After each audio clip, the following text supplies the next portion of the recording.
తల్లిదండ్రులకు విద్యార్థులు బాధ్యతాయుతంగా క్రమశిక్షణగా మరి ఒక ఉన్నతమైన పౌరులుగా ఎదగాలని కోరుకునే ప్రతి ఒక్కరికి చేతులు జోడించి నమస్కరించి చేసుకుంటున్న విన్నపం ఏంటంటే, ఈ వీడియోలో ప్రస్తుతం ఉన్న విద్యార్థులు ఏ విధంగా ఉన్నారు, మరి ఎలా ఉండాలనే అంశాన్ని నేను ఈ వీడియోలో తెలియజేసే ప్రయత్నం చేస్తాను.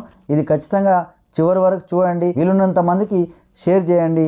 క్రమశిక్షణకు మారుపేరుగా ఉండే పాఠశాలల్లో విద్యార్థుల హెయిర్ స్టైల్పై, వారి నడవడికపై ఎన్నిసార్లు హెచ్చరించినా వారి ప్రవర్తనలో మార్పు రావడం లేదు. ఉపాధ్యాయులు చూస్తూ ఏమీ చేయలేని నిస్సహాయ స్థితిలో ఉంటున్నారు. తల్లిదండ్రులకు తమ పిల్లలపై శ్రద్ధ, నియంత్రణ లేకపోతే ఇలానే తయారవుతారు. క్రమశిక్షణ మాటలతో రాదు, కొద్దిపాటి దండన, భయభక్తులు ఉంటేనే వస్తుంది చదువు.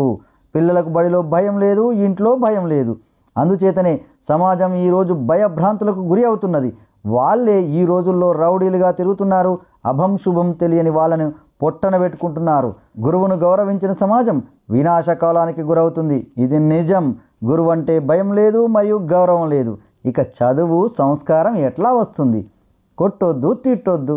బడికి రాని వాడిని ఎందుకు రావట్లేవని అడగొద్దు. చదవాలని, హోంవర్క్ అని కొట్టినా తిట్టినా టీచర్లదే తప్పు. 6వ తరగతి నుండే కటింగ్ స్టైల్, చినిగిన జీన్స్, గోడల మీద కూర్చోవడం, వెళ్ళేవారిని వచ్చేవారిని కామెంట్ చేయడం, అరే సార్ వస్తున్నారు రాని అంటే వస్తే రాని అనే పరిస్థితి. దరిద్రం ఏంటంటే కొంతమంది తల్లిదండ్రులే మావాడు చదవకున్న ఏమీ కాదు, మావాడిని మాత్రం కొట్టవద్దు అంటున్నారు. ఇంకొక విషయం ఏమిటంటే, ఎవరు బాబు నీకు కటింగ్ చేయించినదంటే మా నాన్న సార్ అంటున్నారు. పెన్ను ఉంటే పుస్తకం ఉండదు, పుస్తకం ఉంటే పెన్ను ఉండదు. కొనరు, తెచ్చుకోరు. భయం ఉండాలని 2 దెబ్బలు వేద్దామంటే ఎటు నుంచి పోయి ఎటు వస్తాదో అని భయం. ఇవన్నీ చూస్తుంటే పిల్లలకంటే సార్లకే భయం ఎక్కువగా ఉంది. కొట్టకుండా, తిట్టకుండా, భయం లేకుండా చదువు వస్తుందా? భయం లేని కోడి బజార్లో గుడ్డు పెట్టిందట. అలానే ఉంది నేటి పిల్లల వ్యవహారం. స్కూల్లో తప్పు చేసినా కొట్టకూడదు, తిట్టకూడదు, కనీసం మందలించకూడదు, ప్రేమతో చెప్పాలట. ఇది ఎలా సాధ్యం? మరి సమాజం ఎందుకు అలా చేయదు? మొదటి తప్పే కదా అని ఊరుకుంటుందా? మంచి నేర్పే వాళ్ళకి హక్కులుండవు. ప్రవర్తన మార్చుకో అని టీచర్ చిన్నప్పుడే కొడితే నేరం, వాడు పెద్ద అయ్యాక అదే తప్పు చేస్తే మరణం. తల్లిదండ్రులకు నా మనవి, పిల్లల్లో మార్పు కేవలం ఉపాధ్యాయులతోనే జరుగుతుంది. ఎక్కడో ఒకటో ఆరో ఒకరిద్దరు టీచర్లు చేసిన తప్పులకు అందరి ఉపాధ్యాయులను ఆపాదించవద్దు. 90% టీచర్లు పిల్లలు బాగుండాలనే వ్యవహరిస్తారు. ఇది యథార్థం. ఇకనైనా ప్రతి చిన్న విషయానికి టీచర్లను నిందించవద్దు. మేము చదువుకునే రోజుల్లో కొంతమంది టీచర్లు మమ్మల్ని దారుణంగా కొట్టేవారు. అయినా ఏనాడు మా పేరెంట్స్ వచ్చి టీచర్లను నిలదీయలేదు. మా బాగు కోసమని అనుకునేవారు. ముందుగా తల్లిదండ్రులు టీచర్ అంటే గౌరవం, భయం ఉండేటట్లు పిల్లలకు మానసిక తర్ఫీదు ఇవ్వాలని మనవి. తల్లిదండ్రులు ఒక్కసారి మీ పిల్లల భవిష్యత్తుపై ఆలోచించండి. పిల్లలు చెడిపోవడానికి స్నేహితులు, ఫోన్లు, మీడియా 60%, కానీ 40% మాత్రం తల్లిదండ్రులే. పిల్లలకు గారాబం శృతి మించితే మొత్తానికే నష్టం వస్తుంది. పిల్లల పట్ల మనం పాటిస్తున్న అజ్ఞానం, మూఢనమ్మకాలు, స్వార్థం, అతి ప్రేమ వారిని చాలా వరకు బద్ధకస్తులను చేస్తూ వారిని నాశనం చేస్తున్నారు. ఇప్పటి తరం 70% పిల్లలు తల్లిదండ్రులు కారు, బండి శుభ్రం అంటే తుడవరు. మంచినీళ్ళు, పాలు, కిరాణా సరుకుల కోసం బయటికి వెళ్ళమంటే వెళ్ళరు. లంచ్ బ్యాగులు, స్కూల్ బ్యాగులు శుభ్రం చేసుకోరు. కనీసం ఇంటి దగ్గర చిన్న చిన్న పనులలో సహాయం చేయరు. రాత్రి 10 గంటల లోపు పడుకొని ఉదయం 6 లేదా 7 గంటల లోపు నిద్ర లేవరు.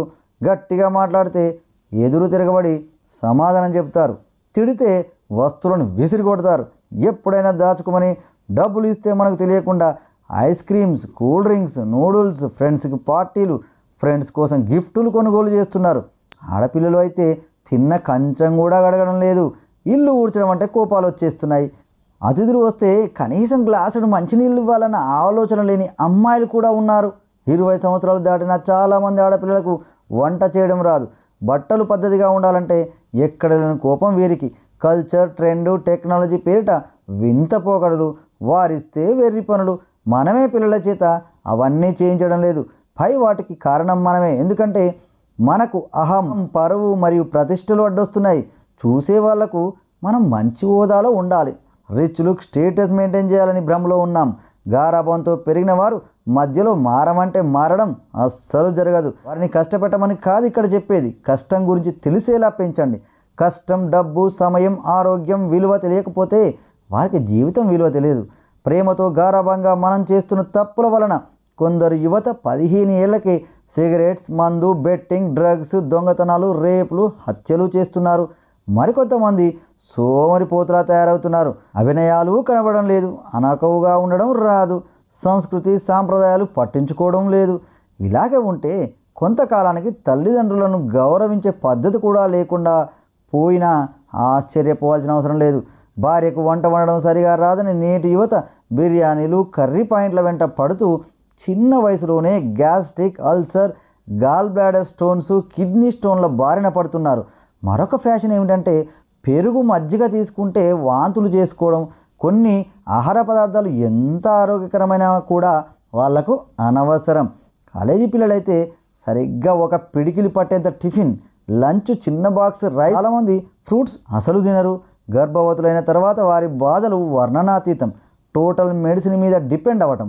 100లో 90 మంది సిజేరియన్ ద్వారా పిల్లల్ని కంటున్నారంటే వారి శారీరక పటుత్వం ఎంత పడిపోయిందో ఆలోచించండి.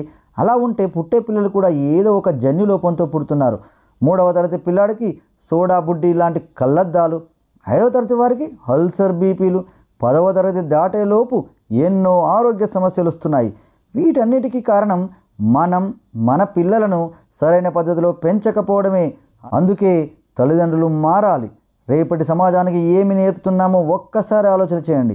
సంస్కృతి సాంప్రదాయం అంటే ఏమిటి? కేవలం గుడికి వెళ్ళి పూజలు, మసీదుకు, చర్చికి వెళ్ళి ప్రార్థనలు చేసి మన సంస్కృతి సాంప్రదాయం అని పిల్లలకు అలవాటు చేస్తున్నాం. అది మాత్రమే కాదు, సాంప్రదాయం అంటే అలా అనుకోవడం కొంత పొరపాటు.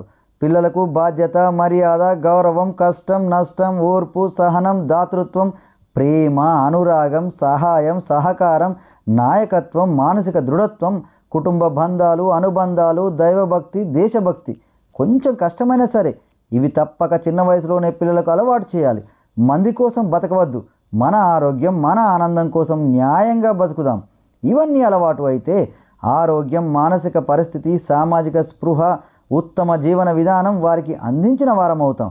భావితరాల పిల్లల కోసం పిల్లలను మార్చే బాధ్యత మన అందరిపై కలదు. సర్వే జనా సుఖినో భవంతు. ఈ వీడియో కనుక మీకు నచ్చినట్లయితే లైక్, షేర్ మరియు కామెంట్ చేయండి. మరిన్ని వీడియోస్ కోసం మా ఛానల్ని సబ్స్క్రైబ్ చేసుకోండి.